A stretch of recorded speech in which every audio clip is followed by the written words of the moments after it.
हर किस न जन्नत की तमन्ना,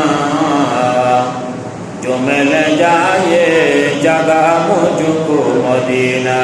सलातुल्ला सल्लल्लाहु अलैकुम सलामुन या हबीबल्लाह अलैकुम।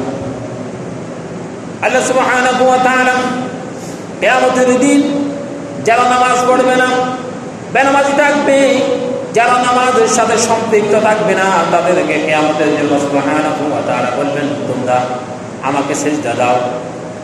তোমরা যারা, তাদের চেহারাগুলি কালো হয়ে যাবে, লজ্জা শর্মিদা হয়ে যাবে। আল্লাহ রাব্বুল আলামিন বললেন, يوم يكشف عن ساق ويدعون إلى السجود فلا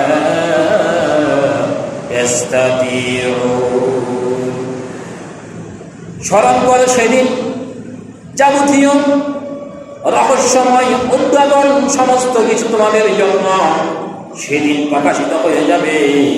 আল্লাহ রাব্বুল আলামিন বলবেন, এই বান্দা তোমরা যারা দুনিয়ার জমিনের মধ্যে নামাজ পড়েছ, নামাজের সাথে ছিলাম, মসজিদের সাথে তোমার সম্পর্ক ছিল, ও বান্দা তোমার রাজনীতি করলো, যা কিছু করো, সমাজনীতি করো, যা কিছু তোমার আছে না কেন, মসজিদে যখন আযান হয়ে গেছে, তুমি যখন নামাজ পড়ার জন্য আসলাম, বান্দারে তুমি কিয়ামতের দিন আজকে আমি আল্লাহকে তুমি সিজদা দাও।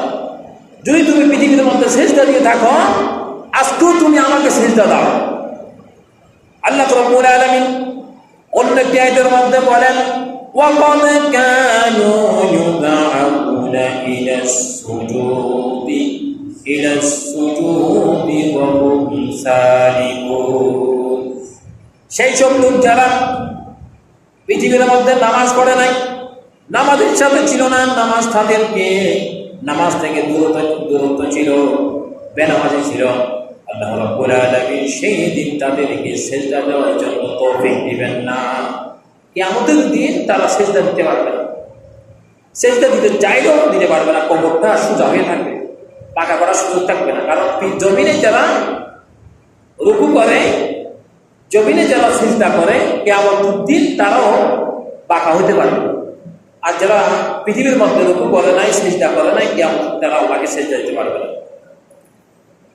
এরপরে আল্লাহ সুবহানাহু ওয়া তাআলা বললেন, কিন্তু তারা সুস্থ সবল থাকবে, কোনো দুঃখই নাই, কোনো অসুস্থ ছিল না, তাদের কোনো সমস্যা ছিল না, বিনা কারণে তারা নামাজ পড়ে নাই, নামাজের জন্য আসে নাই।